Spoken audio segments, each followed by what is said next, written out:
Kaya ngayon ay hinahamon ko si Ombudsman Remulla kung seryoso talaga siya sa mga sinasabi niya sa kanyang press release na idadamay niya pati si Martin Romualdez kung magbibigay ako ng ebidensya.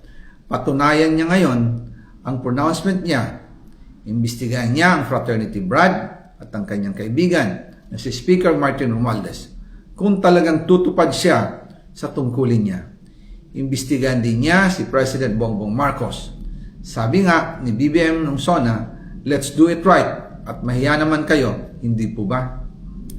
Nananawagan din po ako sa Senado na imbestigahan ang 100 billion insertion ni Presidente. Alam ko po na hindi gagawin ni Ombudsman Remulla ang hamon ko.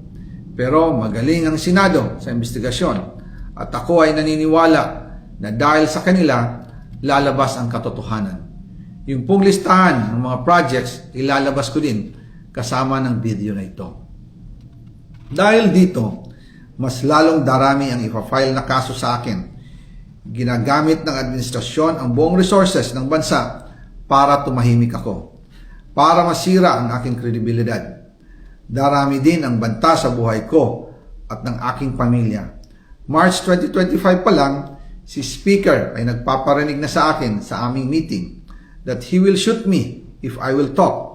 At pagkatapos niyang sabihin sa akin in a phone call na don't come home, we will take care of you, tumawag ulit si Speaker Martin at sinabihan niya ako na pag umuwi ako will be dangerous.